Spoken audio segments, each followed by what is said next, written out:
આજના લેક્ચરમાં આપ સર્વેનું હૃદયપૂર્વક સ્વાગત કરું છું। સૌ પ્રથમ મારો પરિચય આપીશ તો મારું નામ છે વિક્રમ વાઘેલા। સ્ટાન્ડર્ડ 6ની અંદર મેથ્સ અને સોશિયલ સાયન્સ આ બે સબ્જેક્ટ છે એનું શિક્ષણ કાર્ય છે હું તમને કરાવીશ। સૌપ્રથમ તમે 5મા ધોરણની અંદર પર્યાવરણ વિષય ભણીને આવ્યા છો। આ 6ઠ્ઠા ધોરણની અંદર એક નવા વિષય તરીકે તમારે સામાજિક વિજ્ઞાન વિષય છે એની શરૂઆત કરવાની છે। તમારા મનમાં પ્રશ્ન હશે કે સામાજિક વિજ્ઞાન વિષયની અંદર શું આવતું હશે, આપણે કેવી રીતે ભણશું, અને મોટાભાગના વિદ્યાર્થીઓ છે એને સામાજિક વિજ્ઞાન વિષયની અંદર એવું લાગતું હોય કે કંટાળો આવશે, આવી બધી વાતો સાંભળેલી હોય। પણ આ વિષયને જો તમે રસપૂર્વક ભણો તો આ વિષય છે એ પણ તમે રસપ્રદ બનાવી શકો છો। સૌપ્રથમ આ વિષય અંગે આપણે માહિતી મેળવીએ તો સામાજિક વિજ્ઞાન વિષયની અંદર ઘણા બધા પાર્ટ્સ છે। આ બધા જે પાર્ટ્સ ભેગા થઈ અને આ વિષય બન્યો છે, જેની અંદર સૌપ્રથમ જે ટૉપિક આવે છે એ છે ઇતિહાસ, ત્યારબાદ રાજનીતિશાસ્ત્ર કે જેની અંદર રાજકારણને લગતા બધા ટૉપિક્સ છે એના વિશે ભણવાનું આવે છે, ત્યારબાદ ભૂગોળ કે જેની અંદર આપણે આપણા દેશ અને વિશ્વ લેવલ અને આપણા રાજ્ય કે જિલ્લા તાલુકા છે એના ભૂગોળની માહિતી છે એ ભણવાની આવશે। તો આ જે વિષય છે એની અંદર આપણો પહેલું ચેપ્ટર છે ચાલો ઇતિહાસ જાણીએ, યુનિટ નંબર 1 ચાલો ઇતિહાસ જાણીએ। આપણે ઇતિહાસ વિશે જાણવાનું છે। તો ઇતિહાસની વાત કરીએ તો કે ઇતિહાસની વાત તો ઇતિહાસ છે એવી બાબત છે કે જેની અંદર તમે તમારા જે ગત સમય છે, જે સમય છે એ પ્રાચીન સમય છે એમાંથી પસાર થયા હશો, અને જે સમય છે એને તમે માણેલો નથી એ સમય છે એનો આપણે પરિચય કે માહિતી મેળવીએ છીએ એને ઇતિહાસ કહેવામાં આવે છે, જેમાં ઐતિહાસિક બાબતો છે એનો સમાવેશ થાય છે। 6ઠ્ઠા ધોરણનો જે અભ્યાસ છે એની અંદર આપણે આ વિષય અને આપણા જે ઇતિહાસના જે પાઠ છે એને રસપ્રદ બનાવવા માટે અહીંયા અલગ અલગ જે પાઠ છે તમને આપેલા છે। તો કે ઇતિહાસ છે એના દ્વારા આપણે જે સામાજિક વિશ્વ છે એનાથી માહિતગાર બનીએ છીએ। આ ઉપરાંત ભૂગોળ, અર્થશાસ્ત્ર અને જે અલગ અલગ બીજા ટૉપિક છે એના દ્વારા પણ આપણે આ જે સામાજિક વિજ્ઞાન વિષય છે એને સારી રીતે જાણી શકીએ છીએ। ઇતિહાસ વિષય સિવાયના જે સમાજ વિજ્ઞાનના જે વિષયો છે એનો આપણે વર્તમાન સમાજ જીવનનો આપણને પરિચય કરાવે છે।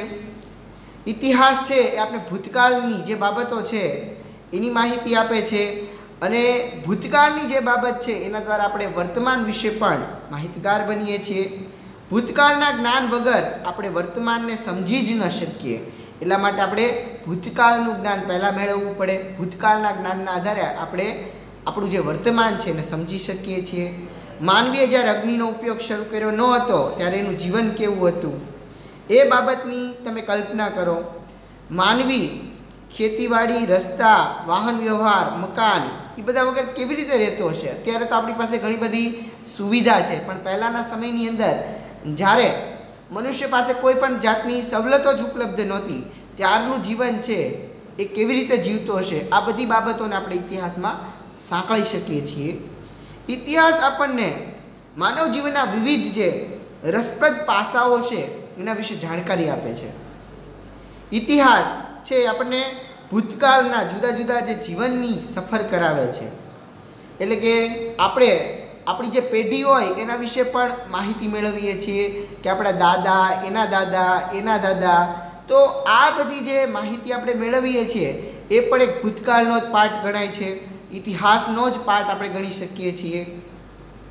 એક યુગમાંથી બીજા યુગમાં અને બીજા યુગમાંથી ત્રીજામાં એમ ઘણા બધા જે યુગ છે, પછી એના જે રીતિ રિવાજો, એની માન્યતાઓ, એની સંસ્કૃતિ, ખોરાક, પોશાક, રહેઠાણ, આ બધા વિશે આપણે જે માહિતી મેળવીએ છીએ એ બધું આપણને ઐતિહાસિક બાબતની અંદર મળી રહે છે।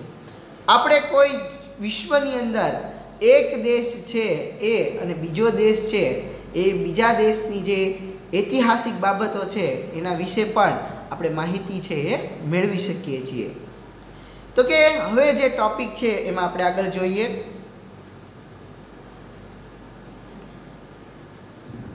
ધોરણ 6 એકમ નંબર યુનિટ નંબર 1 ચાલો ઇતિહાસ જાણીએ।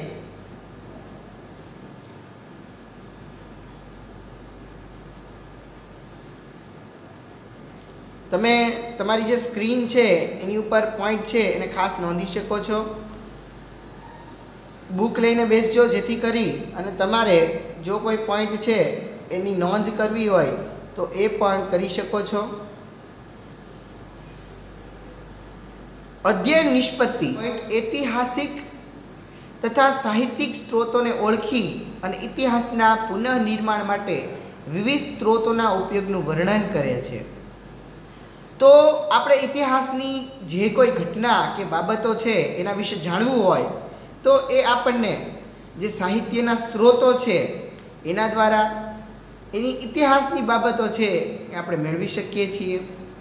જે વિવિધ પ્રકારના સ્ત્રોતો છે એનો ઉપયોગ, એનું વર્ણન, આ બધાના આધારે આપણે જે ઐતિહાસિક બાબતો છે એનો પરિચય મેળવી શકીએ છીએ। અમુક બાબતો છે એને આપણે ઉદાહરણ તરીકે જોઈ શકીએ, જેમ કે ભારત દેશની અંદર હુએન સાંગ છે આવેલો હતો। હુએન સાંગ છે એને ભારત દેશની અંદર આવી અને પૂરા ભારત દેશ છે એની યાત્રા કરી। ત્યારબાદ પોતાનું જે પુસ્તક છે એની અંદર એને બધી વાતો છે લખી છે। હવે એ પુસ્તક આપણને મળી આવેલું છે। તો આ જે સાહિત્ય સ્ત્રોત છે એ મળી આવેલું છે, એ પુસ્તક ઉપરથી આપણે બધી વાતો છે એ ઐતિહાસિક બાબતો નોંધી શકીએ કે હુએન સાંગ ભારતમાં આવેલો અને વિશ્વ વિદ્યાપીઠ છે એની અંદર રહી એને આવા આવા કાર્યો કરેલા છે। તો આ બધી માહિતી છે આપણને કોઈ બુક્સમાંથી પણ મળી રહે છે। ઇતિહાસના જે સ્ત્રોતો છે એના ઉપયોગનું વર્ણન છે એ પણ આપણે ઐતિહાસિક બાબતોના આધારે કરી શકીએ છીએ। કોઈ જે જૂના જૂના નગરો છે એ પણ આપણને મળી આવેલા છે, તો એ જૂના પ્રાચીન નગરો મળી આવેલા છે એ પણ તમે ઐતિહાસિક બાબતોની અંદર નોંધ કરી શકો છો। હવે આપણે આગળનો ટોપિક જોઈએ। ઇતિહાસ કેમ જાણવો જોઈએ? ઇતિહાસ છે એ શા માટે જાણવો જોઈએ? આપણા બધાના મગજમાં એક પ્રશ્ન હશે કે આપણે ઇતિહાસ તો ભણીએ છીએ, પણ આ ઇતિહાસ છે એને શા માટે ભણવો જોઈએ, કે ઇતિહાસ છે એને શા માટે જાણવો જોઈએ? તો આપણે આગળ જોઈએ તો કે ઇતિહાસ છે એ આપણને ભૂતકાળના જે સામાજિક જીવન છે એનો પરિચય કરાવે છે। આપણી જે ભૂતકાળની બાબતો છે, તમે અત્યારે જે જીવન જીવો છો અને જે તમારા પહેલાંનું જીવન છે, આ બંનેની તમે કલ્પના કરી શકો છો। તો આ જે બાબત છે એ આપણને ભૂતકાળના જે સામાજિક જીવન છે એનો પરિચય કરાવે છે। તો ઇતિહાસ છે એટલા માટે જાણવો જોઈએ કે જેથી કરી અને તમે ઇતિહાસ છે એને ભૂતકાળની બાબતો સાથે સાંકળી અને તમારા સામાજિક જીવન છે એનો પરિચય છે એ થઈ શકે છે। આગળ જોઈએ તો કે ભૂતકાળનું જે જ્ઞાન છે એના આધારે આપણે વર્તમાનને બરાબર સમજી શકીએ છીએ। ભૂતકાળમાં મેળવેલું જે જ્ઞાન છે એ જ્ઞાનના આધારે આપણે આપણા વર્તમાનને બરાબર સમજી શકીએ છીએ કે પહેલાંના સમયની અંદર આપણને જે નોલેજ મળેલું છે એ નોલેજના આધારે તમે આગળ વધી શકો છો। જેમ કે પહેલાંના સમયની અંદર મેળવેલું જે તમે શિક્ષણ છે એ શિક્ષણ છે એ તમે આગળ જતા જશો તો એમાં વિકાસાત્મક આવર્તન થતું જશે। એટલે કે પહેલાં મેળવેલું જે જ્ઞાન છે એના આધારે તમે જેમ પગથિયાની સીડી ચડતા હો એવી રીતે એ સોપાનો છે એ પ્રમાણે આપણે ભૂતકાળના જ્ઞાનના આધારે આપણું જે વર્તમાન છે એને બરાબર સમજી શકીએ છીએ। માનવ જીવનના વિકાસના જે તબક્કા છે એનાથી પણ આપણે પરિચિત થઈએ છીએ। તો પહેલાંનો જે આદિમ યુગ હતો ત્યારથી લઈ અને અત્યારનો જે ડિજિટલ ટેકનોલોજી સભર યુગ છે એમાં આપણે ઘણા બધા તબક્કાઓમાંથી પસાર થઈને અત્યારે માનવી છે એને સંપૂર્ણ રીતે પોતાનું નોલેજ છે વધારી દીધું છે। તો આ જે માનવ જીવનના વિકાસના તબક્કા છે એનાથી પણ આપણે પરિચિત થશું કે પહેલાંના સમયની અંદર કઈ કઈ શોધો થઈ હતી અને પહેલાંનું જે જીવન હતું એમાં લોકો કેવી રીતે જીવન છે જીવતા હતા અને અત્યારની જે લાઈફસ્ટાઈલ છે એમાં કેટલું બધું આપણે પરિવર્તન જોઈ શકીએ છીએ. તો આવી રીતે આપણે માનવ જીવનના જે વિકાસના તબક્કા છે એને ક્રમાનુસાર છે આપણે પરિચય કેળવી શકીએ છીએ. તો ઇતિહાસ જાણવા માટે આ બાબત પણ ખૂબ જરૂરી છે. આપણા જે પૂર્વજો અને તેમના જીવનમાં આવેલા જે મહત્ત્વપૂર્ણ પરિવર્તન છે એના વિશે પણ આપણે ઇતિહાસ દ્વારા જાણકારી મેળવી શકીએ છીએ. ઇતિહાસ જાણવાથી આપણને આપણા પૂર્વજો વિશે માહિતી મળે છે, આપણી પેઢીઓ વિશે માહિતી મળે છે કે આપણા પૂર્વજો છે કેવી રીતનું જીવન જીવતા હતી, એની રહેણીકહેણી, એની સંસ્કૃતિ, સંસ્કારો, મૂલ્યો, આદર્શો, આ બધા વિશે છે એ આપણને પરિચય મળે છે. તો ઇતિહાસ જાણવાથી આપણે આપણી સંસ્કૃતિ છે એને પણ સારી રીતે સમજી શકીએ છીએ અને એ સંસ્કૃતિને ટકાવી રાખવા માટે પણ આપણે ઇતિહાસ છે એને જાણવો જોઈએ.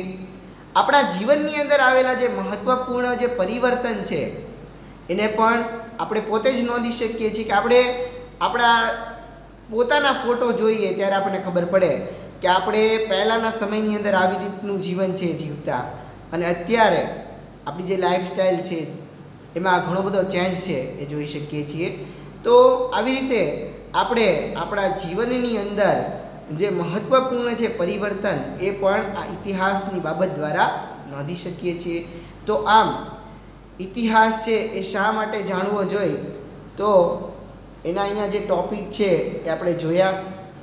ફરીથી આપણે માત્ર જે ટૉપિક છે એને એક વખત જોઈ લઈએ. તો કે ઇતિહાસ છે એ આપણને ભૂતકાળના જે સામાજિક જીવન છે એનો પરિચય કરાવે છે. ભૂતકાળનું જે જ્ઞાન છે એના આધારે આપણે વર્તમાનને બરાબર સમજી શકીએ છીએ. માનવ જીવનના જે વિકાસના તબક્કા છે એનાથી પણ આપણે સંપૂર્ણ રીતે પરિચિત થઈએ છીએ અને આપણા પૂર્વજો અને એના જીવનમાં આવેલા જે મહત્ત્વપૂર્ણ પરિવર્તન છે એની પણ માહિતી છે એ આપણે મેળવી શકીએ છીએ. તો આમ ઇતિહાસ જાણવો ખૂબ જરૂરી છે. ઇતિહાસ જાણવાથી આપણને ઘણા બધા ફાયદા થાય છે. હવે આપણે આગળનો ટૉપિક જોઈએ.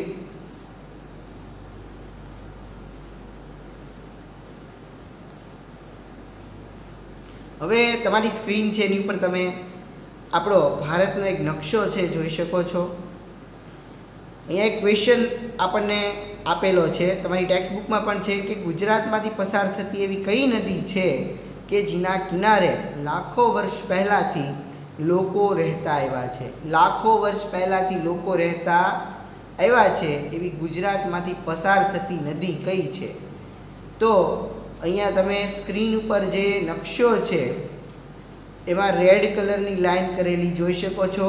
નર્મદા નદી કે જે ગુજરાતમાંથી પસાર થતી નદી છે અને જેના કિનારે લાખો વર્ષ પહેલાંથી લોકો રહેતા આવ્યા છે. તો આવી જે માહિતી આપણને મળે છે એ આપણા ઇતિહાસમાં આપણે એનો સમાવેશ કરી શકીએ છીએ. આગળ જોઈએ.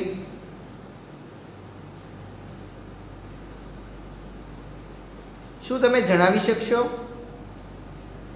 આધુનિક સમયમાં કાગળ અને પેન સિવાય શેમાં અને કેવી રીતે લખી શકાય છે?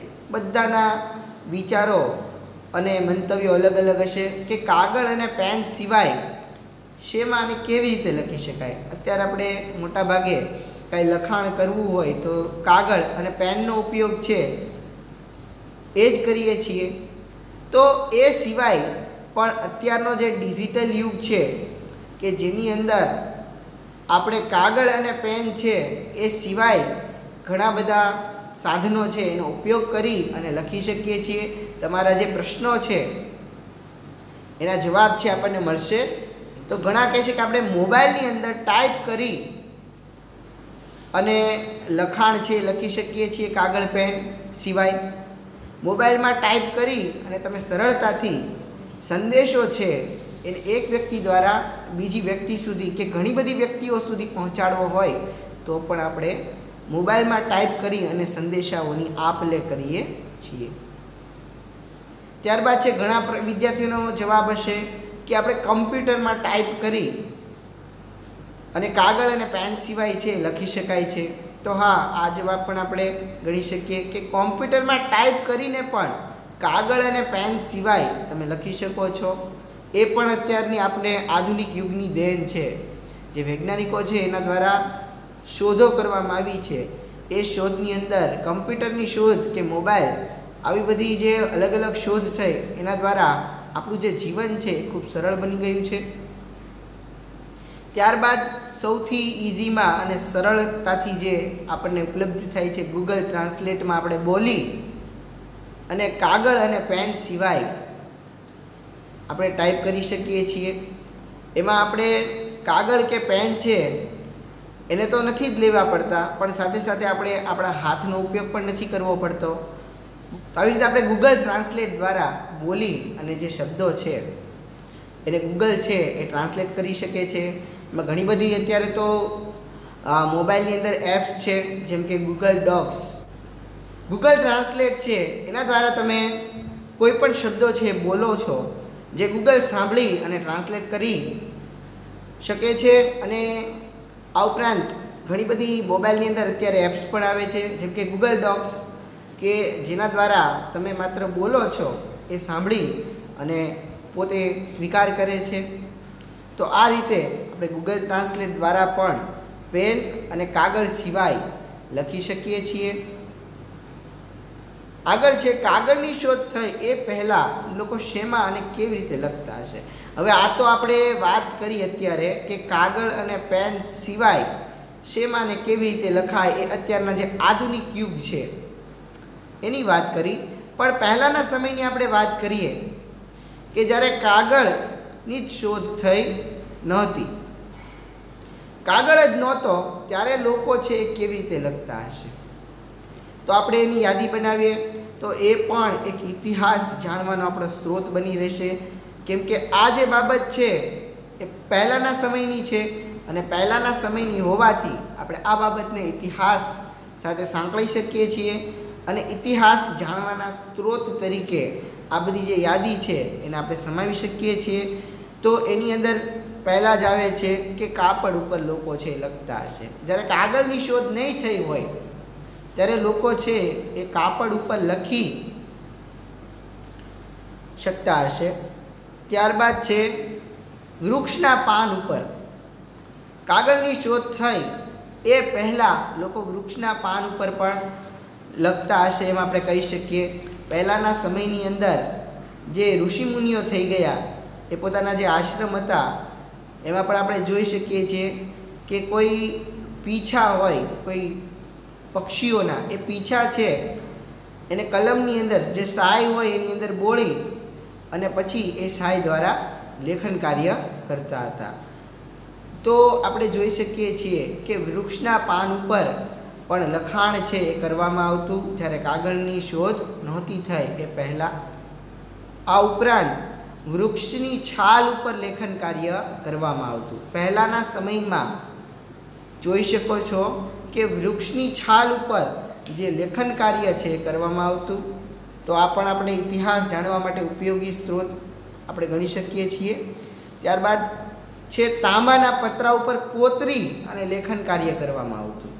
પહેલાંના સમયમાં જ્યારે કાગળ જ નહોતો ત્યારે જે લોકો છે એ તાંબાના પતરા ઉપર કોતરી અને લેખન કાર્ય કરતા. આ ઉપરાંત પથ્થર કે શિલા ઉપર કોતરીને પણ લેખન કાર્ય કરવામાં આવતું. અત્યારે પણ તમે ઘણી બધી જે ઐતિહાસિક ઇમારતો છે એને જોઈ શકો છો. આ ઉપરાંત મ્યુઝિયમ છે જેમાં બધી ઐતિહાસિક બાબતો છે તે તમે જોઈ શકો છો. ઘણા બધા મ્યુઝિયમ છે કે જેની અંદર જે જૂની પુરાણી વસ્તુઓ છે એનો સંગ્રહ આપણે જોઈ શકીએ છીએ. આપણા ગુજરાતની અંદર ગુજરાત યુનિવર્સિટીની અંદર એક વિભાગ છે કે જેની અંદર આવી બધી જૂની જે પુરાણી વસ્તુઓ છે એનું એક મ્યુઝિયમ બનાવવામાં આવેલું છે, જેમાં તમે જૂની પુરાણી વસ્તુઓ છે જોઈ શકો છો. તો ઘણી બધા જે ઐતિહાસિક સ્થળો છે એની આપણે મુલાકાત લઈએ તો ત્યાં પણ પથ્થર કે શિલા ઉપર કોતરીને કરવામાં આવેલું લખાણ છે આપણે જોઈ શકીએ છીએ. આ ઉપરાંત મ્યુઝિયમની અંદર જૂના પુરાણા જે સિક્કાઓ છે એનો પણ સંગ્રહ કરવામાં આવેલો છે. ઘણા બધા લોકો છે એને પણ સારી જે આદતો હોય છે કે જૂની વસ્તુઓ છે એનો એ સંગ્રહ કરતા હોય છે પોતાની પાસે. અને જે જૂની વસ્તુઓ છે એ આપણે ત્યારબાદ મ્યુઝિયમમાં પણ આપી શકીએ છીએ. આગળ જોઈએ ગુફાની દિવાલો ઉપર છે એ પણ લખાણ પહેલાંના સમયની અંદર જ્યારે કાગળની શોધ નહોતી થઈ એ પહેલાં લોકો કરતા હતા. તો આવી રીતે તમે જોઈ શકો છો કે કાગળની શોધ થઈ ન હતી એ પહેલાં લોકો કાપડ ઉપર, વૃક્ષના પાન ઉપર, વૃક્ષની છાલ ઉપર, તાંબાના પતરા ઉપર કોતરીને, પથ્થર કે શિલા ઉપર કોતરીને અને ગુફાની દિવાલો છે એની ઉપર લખાણ કાર્ય છે એ કરતા હતા. તો આ રીતે આપણે જોઈ શકીએ છીએ કે પહેલાંના સમયની અંદર લોકો આ રીતે લખાણ કરતા હશે. એવું માત્ર આપણે છે એ આપણને મળેલા જે સ્ત્રોતો છે એના આધારે આપણે અનુમાન લગાવી શકીએ છીએ. હવે આપણે આગળ જોઈએ. ઇતિહાસ જાણવાના સ્ત્રોતો. આપણો ટોપિક છે ઇતિહાસ જાણવાના સ્ત્રોતો. આપણો જે ફર્સ્ટ યુનિટ છે એની અંદર આપણે ઇતિહાસને જાણીએ. આપણા યુનિટનું નામ છે ઇતિહાસને જાણીએ, એટલા માટે અહીંયા પહેલો જ ટોપિક આપેલો છે ઇતિહાસ જાણવાના સ્ત્રોતો. એમાં પહેલું જ આવે છે તાડપત્ર. તો કે તાડપત્ર આપણે કોને કહીશું? તો કે પ્રાચીન સમયમાં માનવી લખવા માટે તાડપત્ર કે ભોજપત્રનો ઉપયોગ કરતા. આપણે આગળ ભોજપત્ર પણ આવશે, જેને આપણે હસ્તપ્રત કહીએ છીએ. પહેલાંના સમયની અંદર તાડપત્ર ઉપર લખાણ કરવામાં આવતું અને હાથથી લખાણ કરવામાં આવતું, એટલા માટે આપણે એને હસ્તપ્રત કહીએ છીએ. નકલ, હાથથી લખવામાં આવતી જે લખાણની કોપી છે. તાડપત્ર છે એ તાડ વૃક્ષના પર્ણ ઉપર લખાયેલી હસ્તપ્રતો. અને આપણે ભોજપત્ર વિશે આગળ જોઈશું ત્યારે માહિતી છે એ મેળવીશું. તો તાડપત્રની અંદર તમે અત્યારે પણ જોઈ શકો છો કે તાડનું જે વૃક્ષ છે એના જે પાન ઉપર લખાયેલું હસ્તપ્રત. તાડનું વૃક્ષ છે ખૂબ મોટું આવે, જેનું ચિત્ર છે એ પણ આપણે સ્ક્રીન ઉપર આગળ જોઈએ. અહીંયા આપણને એક નમૂનો આપેલો છે સ્ક્રીન ઉપર કે જેની અંદર તાડના જે વૃક્ષ ઉપર લખાયેલું જે લખાણ છે, જે હસ્તપ્રત છે, તેને તમે નિહાળી શકો છો તમારી સ્ક્રીન ઉપર. અહીંયા તાડનું વૃક્ષ છે એ પણ જે વિદ્યાર્થીઓએ ન જોયેલું હોય એ જોઈ લેજો, કેમ કે અહીંયા સ્ક્રીન ઉપર તાડનું વૃક્ષ છે એનું ચિત્ર પણ તમે જોઈ શકો છો. નાળિયેરી જેવું જ આ વૃક્ષ છે એ જોઈ શકાય છે. આગળ આપણે જોઈએ તો કે અહીંયા તાડપત્રના આધારે શાળાકીય પ્રવૃત્તિઓ આપણને આપેલી છે કે જેની અંદર કોઈ પણ તાડના વૃક્ષ છે એનું પાન લઈ અને એની અંદર લખાણ છે એ પણ તમે કરી શકો છો. તો આ પ્રવૃત્તિ છે એ તમારે તમારા ઘરે કરવાની રહેશે કે જેની અંદર આજુબાજુમાંથી કોઈ પણ જગ્યાએથી જો શક્ય હોય બને તો તાડનું જે પાન છે એ લઈને એની અંદર તમારે લખાણ કરવાનું રહેશે. જો લખાણ છે એ પેનથી થઈ શકે એમ ન હોય તો કોઈ પણ કલર છે એના દ્વારા પણ તમે કરી શકો છો. કોઈ પણ કલર છે એની અંદર તમારી પાસે રહેલી પીછી છે એના દ્વારા તમે કરી શકો છો લખાણ. આગળ જોઈએ ભોજપત્ર. તો આપણે ભોજપત્ર વિશે માહિતી મેળવીએ. તો પહેલાંના પ્રાચીન સમયથી જ ભોજપત્રનો ઉપયોગ છે એ માનવી કરતો આવ્યો છે. એનો પણ હસ્તપ્રત તરીકે પહેલેથી જ ઉપયોગ થાય છે. ભોજપત્ર છે એ હિમાલયમાં થતા જે ભુર્જ નામના વૃક્ષની જે પાતળી આંતરછાલ છે એના ઉપર હાથેથી લખવામાં આવેલા લેખો છે જેને આપણે ભોજપત્રો કહીએ છીએ. આ જે ભોજપત્રો છે એ હિમાલયની અંદર વૃક્ષો થાય છે ભુર્જ નામના. એ જે ભુર્જ નામના વૃક્ષ છે એની ખૂબ જે પાતળી જે અંદરની જે છાલ હોય છે એની ઉપર હાથથી લખાણ લખવામાં આવે છે. એટલા માટે આ જે લખાણ છે એને આપણે ભોજપત્રો દ્વારા લખેલું લખાણ છે એમ કહી શકીએ છીએ. તો આ ભોજપત્રો દ્વારા પણ આપણે ઇતિહાસની જે માહિતી છે એ મેળવી શકીએ છીએ. તાડના જે પાન છે એ જોયા. હવે જે ભુર્જ વૃક્ષની છાલ ઉપર તેઓ હસ્તપ્રત લખતા તેમાંથી આપણને તેમની ભાષા અને જે જીવન જીવવાની જે પદ્ધતિ છે એના વિશે પણ જાણકારી મળે છે. તો જે આપણે આજે ભોજપત્ર અને તાડપત્રો છે એના વિશે જોયું, તો આજે લખાણ લખેલું હોય છે એના દ્વારા તમે ઘણું બધું અનુમાન કરી શકો છો કે એની ભાષા છે એ કઈ હશે, એની જીવન જીવવાની પદ્ધતિ છે એના વિશે પણ આપણે માહિતગાર બનીએ છીએ. તાડપત્ર અને ભોજપત્ર ઉપર લખેલી જે હસ્તપ્રતો છે એ ભારતના પ્રાચીન યુગના જે માનવી છે એના વિશે પણ આપણને માહિતી આપે છે. તો કે પહેલાંનું જે જીવન હશે એ સમયનું એના વિશે પણ આપણે કલ્પના કરી શકીએ છીએ અને જે ઐતિહાસિક બાબતો છે એની નોંધ છે એ લઈ શકીએ છીએ. અહીંયા તમે ભોજપત્રનો નમૂનો છે સ્ક્રીન ઉપર જોઈ શકો છો. અહીંયા જે લખાણ લખવામાં આવેલું છે ભોજપત્ર ઉપર, જે ભુર્જ નામના જે વૃક્ષ છે એની છાલ ઉપર, એ પણ તમે જોઈ શકો છો. એની ભાષા છે, એના ચિત્રો છે, એનું અહીંયા તમે નિરીક્ષણ કરી શકો છો. ભુર્જ વૃક્ષ છે એ પણ તમે જોઈ શકો છો કે ભુર્જ વૃક્ષ છે એ કેવું હોય. હવે આજે ભુર્જ વૃક્ષ છે એની પણ આપણે પ્રવૃત્તિ છે એ કરી શકીએ છીએ.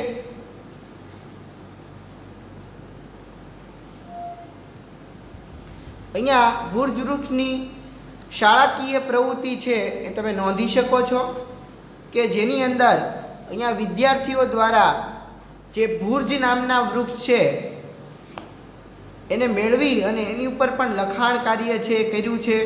પણ આ જે વૃક્ષ છે એની છાલ તમે મેળવી શકશો નહીં દરેક વિદ્યાર્થીઓ.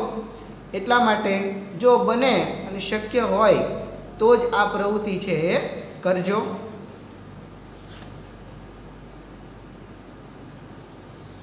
આગળ જોઈએ તાડપત્ર.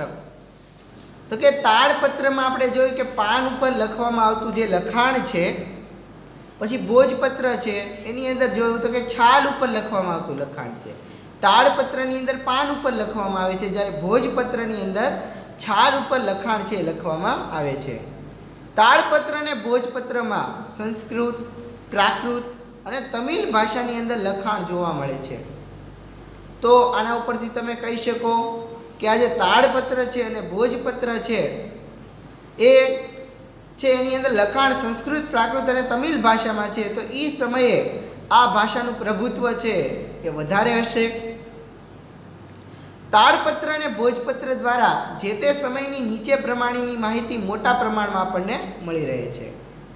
આપણે એ સમય છે એના વિશે અને એ સમયમાં તેની જે પરિસ્થિતિ છે અને બીજી જે કોઈ માહિતી છે ત્યાંની રહેણીકહેણી, સંસ્કૃતિ, માન્યતા, કલા, રિવાજો, આ બધા વિશેની જે માહિતી છે એ આપણને તાડપત્ર અને ભોજપત્ર દ્વારા જે લખાણ લખવામાં આવેલું છે એના દ્વારા આપણે મેળવી શકીએ છીએ. ધાર્મિક રીત રિવાજો, સામાજિક માન્યતાઓ, પછી રાજાઓની જીવનશૈલી, આ બધા વિશે આપણને માહિતી છે એ તાડપત્ર અને ભોજપત્ર દ્વારા છે એ મળી શકે છે. તો કે એ સમયની અંદર ધાર્મિક રીત રિવાજો કેવા હશે, જે બાળ લગ્નો થતા પહેલાંના સમયની અંદર, જે અલગ અલગ જે લગ્ન જે સંસ્કારની પ્રથાઓ છે, આ ઉપરાંત પહેલાંના સમયની અંદર જે રીત રિવાજો હતા એની આપણે માહિતી મેળવી શકીએ છીએ. જે સામાજિક માન્યતાઓ છે, કુરિવાજો કે કોઈ સારી બાબતો હોય, એ બધી બાબતો છે એને આપણે આ તાડપત્ર અને ભોજપત્ર ઉપર જે લખાણ લખવામાં આવેલું છે એની પરથી જોઈ શકીએ છીએ. રાજાઓની જીવનશૈલી છે એના વિશે પણ આપણને પરિચય મળે છે. વિજ્ઞાન, શિક્ષણ, દવાઓ, પ્રાણીઓ, આ બધા વિશે માહિતી છે એ આપણે મેળવી શકીએ છીએ. હવે આપણે અભિલેખો વિશે જોઈએ. તો કે અભિલેખો કોને કહેવામાં આવે છે? ધાતુ કે પથ્થર પર કોતરીને લખવામાં આવેલા લેખોને અભિલેખો કહેવામાં આવે છે. ધાતુ ઉપર કે પથ્થર ઉપર, આ બે શબ્દો યાદ રાખજો, ધાતુ અને પથ્થર. એની ઉપર જે કોતરીને લખાણ લખવામાં આવે છે એને અભિલેખો કહેવામાં આવે છે. શિલા અને પથ્થર ઉપર જે કોતરીને લેખો લખવામાં આવે છે એ અભિલેખો. આપણે અભિલેખોમાંથી પણ ઇતિહાસ છે જાણી શકીએ છીએ. ઘણીવાર ધાતુ ઉપર પણ આપણને એ મળી આવે છે. અહીંયા તમે નમૂનો છે એ જોઈ શકો છો કે જેની અંદર ધાતુ ઉપર કે પથ્થર ઉપર જે કોતરીને લખાણ લખવામાં આવેલું હોય છે. રાજાઓ પોતાની પ્રજાને કોઈ આદેશ આપવા માંગતા હોય તો તે આવા પથ્થરો ઉપર છે કોતરાવી દેતા અને ત્યારબાદ એ જે આદેશ છે એ જે પ્રજા છે એની સુધી પહોંચી જતો. તો આવી રીતે રાજાઓ છે એના દ્વારા પોતાની જે પ્રજા છે એને કોઈ સંદેશો કે આદેશ આપવાનો હોય ત્યારે એ લોકો આ જે અભિલેખો છે એનો ઉપયોગ કરતા હતા. પ્રાચીન ભારતની અંદર જે અનેક રાજાઓ થઈ ગયા અને જે રાણીઓ છે એના રાજ્ય, વિજય ધર્મ, પછી સંસ્કૃતિ, એની જે માહિતી છે એ આવા અભિલેખો ઉપર અંકિત કરાવેલી જોવા મળે છે. આવા જે શિલાલેખો અને જે અભિલેખો છે એની ઉપર લખાયેલા લખાણો લાંબા સમય સુધી ટકી રહ્યા છે. ખાસ યાદ રાખજો, જે શિલાલેખો ને જે અભિલેખો છે એની ઉપર લખાયેલા જે લખાણો છે એ આપણે લાંબા સમય સુધી ટકી રહેલા જોઈ શકીએ છીએ. અહીંયા સ્ક્રીન ઉપર એનો નમૂનો પણ તમે જોઈ શકો છો, જે પથ્થર ઉપર લખાયેલું લખાણ છે. પ્રાચીન ભારતની અંદર જે ઘણા બધા જે રાજાઓ થઈ ગયા